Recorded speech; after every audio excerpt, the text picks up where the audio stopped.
Salut à tous, alors c'est Frédéric de la vie. Alors ce soir je vais vous faire une petite vidéo musculation, mais plutôt traumatologie en musculation. Alors je vais vous faire cette vidéo parce que cette semaine il y a deux personnes qui m'ont demandé sur mes réseaux sociaux des explications sur la luxation sterno-claviculaire, c'est-à-dire la luxation du sternum, hein, c'est-à-dire le sternum, c'est ce qui est ici, hein, luxation de la clavicule plutôt sur le sternum.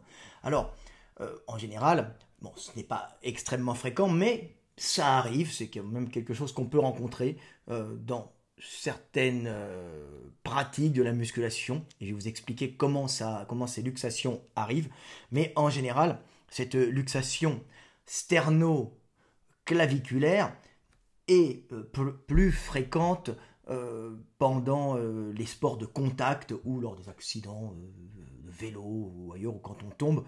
En général, quand on tombe, ce sont des causes traumatologiques, des traumatismes. Ce ne sont pas des accidents, des luxations d'usure comme des luxations d'usure comme en musculation. En général, c'est des luxations qu'on a dans des sports de contact, où c'est assez violent, ou des sports où l'on tombe. Alors, en général, on tombe, on met sa main pour atterrir, hein, c'est le réflexe classique pour protéger en fin de compte le crâne, éviter d'avoir une fracture du crâne. Donc on met sa main, puisque l'organe de commande c'est le cerveau, et en général où on se casse le poignet, ou on se fracture la clavicule, ou on se luxe la clavicule. En général, on peut se la luxer au niveau de l'acromion, hein, ça c'est ce qui est extrêmement fréquent quand on tombe, mais il arrive de se luxer la clavicule quand on chute au niveau du sternum, ce qui est plus rare et ce qui peut entraîner des complications. C'est une luxation quand elle est traumatique, hein, suite à un choc, qui peut être dangereuse. Alors qu'en muscu, elle va être très douloureuse, mais elle va en général être moins dangereuse puisqu'il y aura quand même moins de délabrement des tissus de maintien, donc des ligaments qui maintiennent cette articulation. Alors il faut savoir que le membre supérieur n'est au niveau squelettique relié au corps et au buste, d'ailleurs le squelette, hein, que par la clavicule, c'est-à-dire que le bras arrive ici, hein,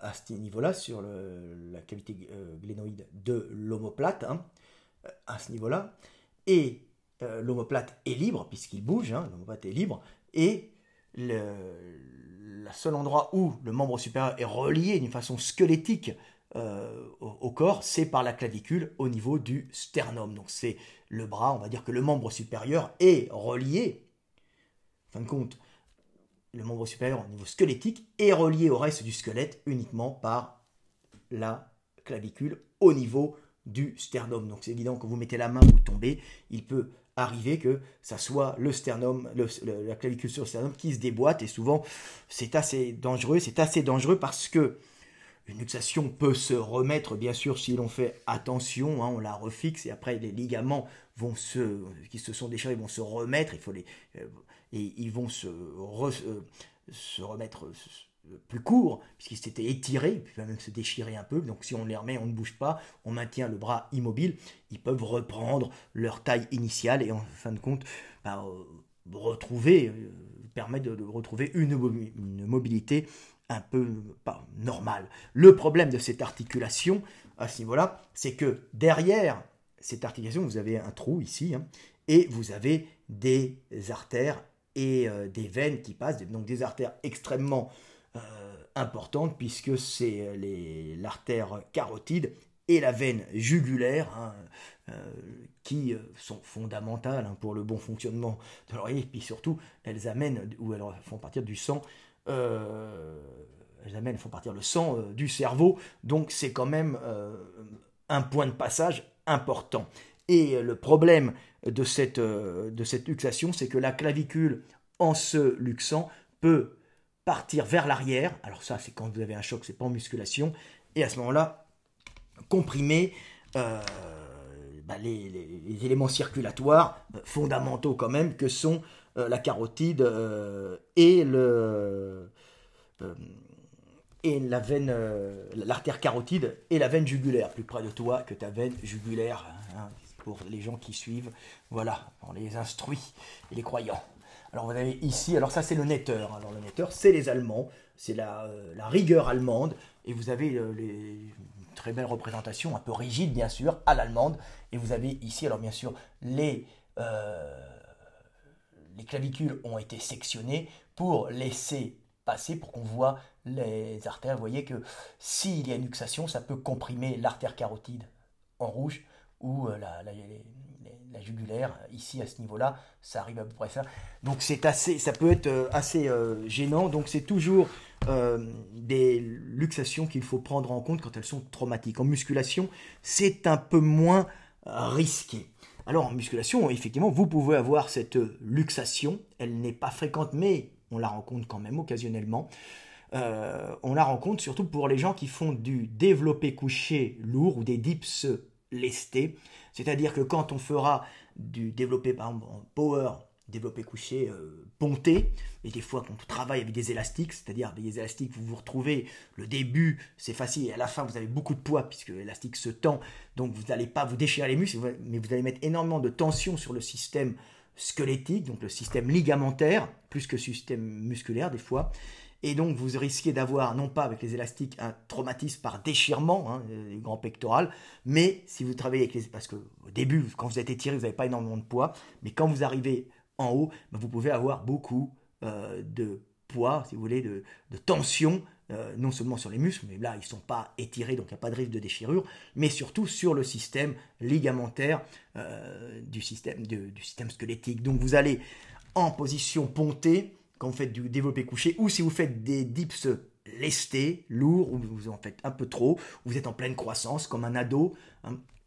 Donc vous risquez, à ce moment-là, en poussant vers le bas, hein, ou en poussant légèrement vers le bas, comme au couché décliné, ou au couché ponté, ou avec des élastiques couché ponté, ou au dips chargé, ben vous allez, en poussant, vous voyez, pousser la clavicule vers le haut, et vous allez vous faire progressivement une luxation sterno-claviculaire. Alors c'est une luxation assez douloureuse, hein, elle peut survenir d'un coup, comme elle peut être très progressive, ça peut être un poids trop important, et d'un seul coup vous avez mal, hop, et vous sentez une douleur, ou bien ça peut venir doucement, et vous vous retrouvez avec une inflammation, et puis une espèce d'œuf de pigeon au niveau sterno-claviculaire. Alors c'est moins dangereux que si c'est un arrachement à cause d'un choc, parce que la clavicule va moins bouger, elle est plutôt balancée vers le haut, un peu, il y a un peu de jeu, mais ça peut être très douloureux. Et vous allez avoir un œuf de pigeon, une rougeur, ça va être chaud, ça va être douloureux, et ben vous ne pourrez plus pousser vers le bas ou faire vos dips. Alors c'est assez gênant. L'articulation, alors je vais vous la montrer ici, là c'est pas mal aussi, vous allez voir. Alors ce qu'on voit, alors là c'est le précis d'anatomie clinique orthopédique de John C. Thompson MD, et illustré par Netter. Alors vous avez Netter, j'aime beaucoup Netter, hein, c'est un Américain, je crois qu'il est mort maintenant, il était vieux, mais vous voyez, vous avez ici le sternum, là, une coupe interne du sternum, pour vous montrer le petit ménisque qui est à l'intérieur, ce qui permet en fin de compte d'avoir un meilleur mouvement de la clavicule au niveau du sternum, parce que c'est une articulation, hein, ça bouge, même si elle n'est pas aussi mobile que celle de l'épaule, c'est une articulation, et vous voyez, donc vous allez avoir ici l'ensemble des ligaments qui se trouvent ici, qui vont se détendre. Alors ils s'arrachent rarement d'un coup, hein, mais ils vont se détendre, parfois s'arracher un peu. Vous pouvez avoir une petite déchirure de ce ligament-là aussi, et aussi en même temps un étirement extrêmement douloureux, hein, ici, du sous-clavier, petit muscle qui paraît anodin, mais qui peut s'arracher en partie, et il va se remettre bien sûr, sur une luxation. Donc c'est extrêmement douloureux, et ben, vous ne pourrez plus faire du coucher décliné pendant quelques temps. Ça met beaucoup de temps à se remettre, donc il faut faire vraiment très très très attention, il faut continuer l'entraînement, et et c'est assez douloureux. Vraiment, c'est quelque chose qui est assez douloureux et qui peut vraiment gêner dans la vie de tous les jours. Alors, bien sûr, il faut quand même aller consulter quand vous vous êtes fait ça. Vous avez poussé, vous avez senti une douleur énorme ici, impressionnante, ou bien une douleur progressive. Ça peut venir progressivement, comme ça peut venir d'un seul coup sur une barre lourde, en général très lourde, avec des élastiques, ou bien du dips lesté. Et à ce moment-là, il faut quand même, quand vous avez cette douleur, aller consulter pour vérifier qu'il n'y ait pas de risque de compression des éléments artériels et veineux, ce qui serait vraiment problématique, qui se trouve derrière. Le problème, c'est que ça se remet assez lentement, et pour que ça se remette, il faut attendre, il faut se reposer, et surtout éviter toutes les poussées horizontales ou vers le bas. Donc il faut faire un repos actif. Et en fin de compte, le truc, quand vous avez ce type de luxation qui ne s'aggrave en fin de compte que quand vous avez des poussées vers le bas ou des poussées horizontales, c'est quand même très gênant, il faut éviter de retirer sur ces ligaments et de préférence changer son entraînement, ne plus faire les pecs en décliné, ne plus prendre de barres libres au coucher par exemple, ne plus faire de coucher ponté, de décliné, et faire plutôt de l'incliné et des mouvements de développé épaule, ce qui en général ne pose aucun problème, puisque le fait de pousser incliné ou de pousser vers le haut, au contraire, va fixer, puisque vous avez le poids qui part vers le bas, va fixer en général correctement la clavicule, et va entraîner plutôt la clavicule vers le bas plutôt que l'entraîner vers le haut, puisque quand on pousse vers le bas, en général, elle remonte, et quand on pousse vers le haut, le poids, en général, va vous la fixer. Donc, le conseil, c'est de ne pas arrêter l'entraînement, et si vous n'avez pas mal, de faire plutôt de l'incliné et du développé épaule pendant 6 mois, voire 1 an, parce que ce sont c'est une luxation qui, même si elle n'est pas fréquente, qui peut se compliquer. Alors, elle se complique plus, il y a de causes traumatiques, à cause d'un choc. En muscu, il n'y a pas de choc, mais la poussée peut déformer l'articulation, même déformer d'un coup. Ça peut être assez gênant. Alors, et ça peut être un peu dangereux, donc allez quand même consulter. Alors, il faut savoir que ce type de luxation a cette particularité d'entraîner des douleurs jusque dans le cou. Vous avez vu que ça peut faire un léger délabrement du sous-clavier, qui est un muscle qui maintient la clavicule, oui, parce que si vous luxez, vous allez tirer aussi sous le sous-clavier que je vous ai montré tout à l'heure. Et alors, il a cette particularité d'empêcher aussi de bien déglutir, puisque vous allez voir, c'est assez intéressant. Je vous montre là. Alors là, nous avons un coup. Alors ça, c'est un Bourgerie Jacob. C'est un des plus beaux livres d'anatomie au monde. Je vous ai montré un américain avec le Netter, qui ne sont pas des dessins magnifiques, mais qui sont des dessins très éducatifs. C'est dans les plus éducatifs qui existent. Il a mis que l'essentiel. C'est vraiment excellent pour tous les médecins. Vous avez le Netter, alors en anatomie c'est fabuleux, c'est le Netter, ça c'est le Bourgerie Jacob. Je vous ai montré avant le Netter, c'était allemand, la rigueur allemande, et vous avez vraiment ce qui était au summum de l'anatomie, c'était le Bourgerie Jacob des Français, de la fin du 19e siècle, et de la fin du début du 19e siècle. Et vous avez ici alors peu près, là vous avez la clavicule qui arrive ici, et vous voyez que quand il y a une luxation à ce niveau-là, ça va poser un problème, puisque tous les muscles du cou, donc le sternocléido-mastoïdien, s'insèrent sur le sternum, comme il porte son nom, sternocléido, donc clavicule, mastoïdien, donc il va être douloureux aussi. Donc quand vous allez tourner la tête, il va se contracter, vous allez tirer sur votre luxation, donc vous ne pourrez plus tourner la tête dans tous les sens, ça fait très mal aussi, c'est un peu douloureux, et pire que ça, vous allez voir, vous avez l'homoyoïdien. Alors l'homoyoïdien, c'est marrant à voir parce que ce sont les muscles de la déglutition. Vous avez tout un ensemble de petits muscles qui s'attachent à un os qui s'appelle ici l'os hyoïde, qui permet de déglutir. Vous voyez bouger. C'est un petit os qui est ici. Et alors quand les muscles s'attachent sur le sternum, et vous avez ici le sternoyoïdien qui vient s'attacher sur l'os hyoïde. Le sternoyoïdien, et il y en a un autre, c'est je me souviens plus. Vous voyez, ce muscle-là part de l'os hyoïde et vient s'accrocher sur l'acromion, non pas l'acromion, cette partie ici, je vais vous montrer, là, je crois qu'il va s'approcher par là, et que je me souvienne, hop, hop, hop, hop, hop, hop, à ce niveau-là, il vient s'accrocher sur en profondeur sur le sternum, il faut que je le retrouve, ouh là là, j'ai un petit blanc, il y a longtemps que je ne l'ai pas utilisé celui-là. Je vous montre, c'est assez important.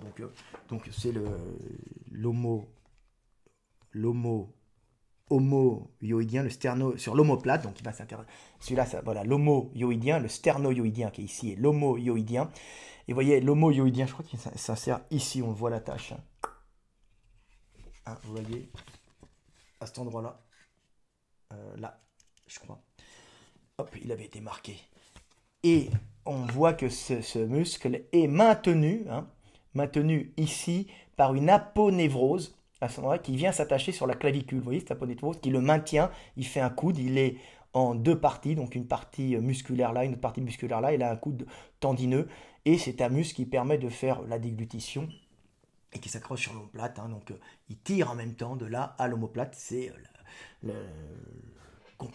côté complexe de l'organisme, qui n'est pas si complexe que ça, qui permet de déglutir et qui s'attache aussi en partie sur l'omoplate. Mais le problème, c'est que comme il a un renvoi de courbure et il a une aponévrose, regardez ici, qui le maintient coudé et qui s'attache sur la clavicule, quand cette clavicule est défaite, vous allez même avoir des problèmes pour déglutir et mal dans la déglutition.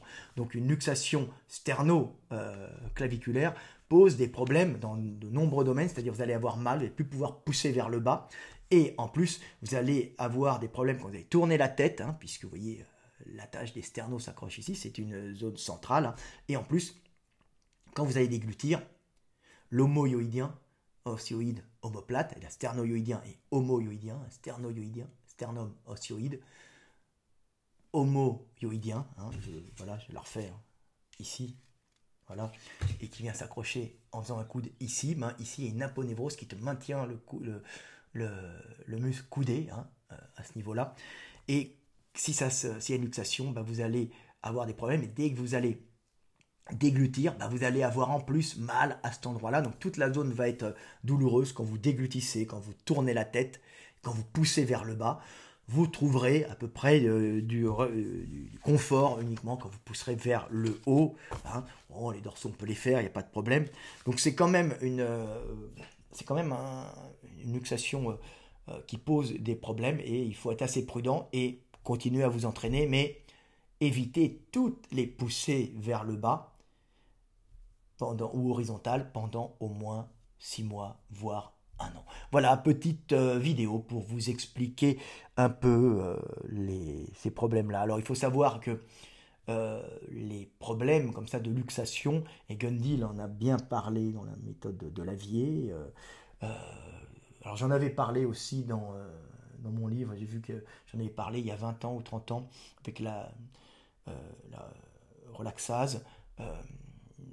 Les femmes, en général, font de la relaxation, c'est-à-dire qu'elles vont générer une hormone qui va leur permettre de détendre les ligaments pour pouvoir accoucher. Mais plus que ça, les femmes, en général, sécrètent cette hormone en période de cycle quand elles ovulent, ce qui les rend plus accueillantes, puisqu'elles vont se relâcher de partout. C'est un peu une hormone qui permet à la femme de se relâcher, peut-être d'avoir des relations sexuelles plus faciles avec des ligaments qui se relâchent, d'ouvrir les cuisses, de s'ouvrir entièrement, de relaxer tous les ligaments. Mais on s'est aperçu, Gundil avait fait des recherches récemment, que les cycles de relaxase étaient aussi chez les hommes, et ça varie d'un individu à l'autre, mais aussi chez les hommes par cycle, et qu'elles avaient visiblement un lien avec les principes de régénérescence. L'organisme se régénère.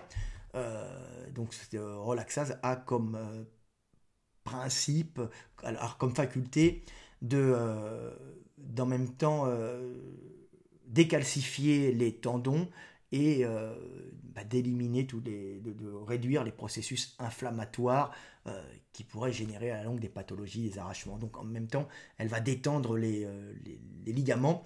Et à ce moment-là, il faut faire attention parce que quand un homme est dans un cycle de relaxase, il sécrète d'une façon cyclique de la relaxase, pas aussi marquée que la femme.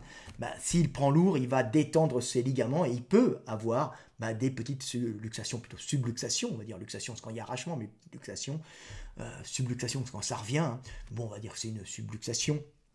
Il peut avoir dans ces cycles même une petite luxation, subluxation douloureuse, et même parfois de grosses luxations qui sont absolument gênantes, donc surtout s'il prend lourd. Donc il faut faire très attention, être attentif à ces cycles, même si les gens les ressentent d'une façon plus ou moins importante. Ils ont des fonctions, comme Gandhi l'a dit, de limiter les processus inflammatoires et de décalcifier les tendons, donc permettre une régénérescence de l'organisme. Mais pendant ces cycles, il faut éviter de travailler lourd, autrement vous allez avoir des luxation. Alors cette luxation, bien sûr, va survenir souvent avec l'accumulation d'un poids lourd plus phase de régénérescence avec relaxase qui va mettre les ligaments plus souples et donc plus susceptibles peut-être qu'avec des poids lourds de s'étirer, parfois de se déchirer. Voilà. Une petite vidéo de 21 minutes qui, je l'espère, est assez technique, mais vous aura fait comprendre un peu le principe de la luxation acromio-claviculaire, qui n'est pas si fréquente, mais que j'ai rencontré assez souvent. Là, j'en avais 2 cette semaine. C'est rare, j'en ai 2 qui m'en parlent dans la semaine, qui m'en ont parlé. Donc j'en ai profité pour vous faire cette petite vidéo, puisque même moi, je m'en étais fait une belle, comme ça, en couché décliné, qui était reparti après quand je travaillais aux élastiques lourds, à l'époque où j'étais remonté en power assez lourd, où je bossais bien aux élastiques, et où je m'étais fait, alors c'est la progressive, la première, je me la suis faite avec un choc, où je me suis bien abîmé, la clavicule s'est revenue. Maintenant je n'ai plus aucune douleur, mais j'ai eu cette subluxation, cette luxation qui a duré longtemps, qui était assez douloureuse, je dirais plusieurs années. Voilà, c'était Fred Delavier. Petite vidéo qui, je l'espère, vous aura fait comprendre le corps humain et vous aura fait comprendre les merveilles du corps humain, notre fragilité, mais aussi notre grandeur, notre beauté et notre complexité. C'était Fred Delavier, à bientôt et paix sur terre.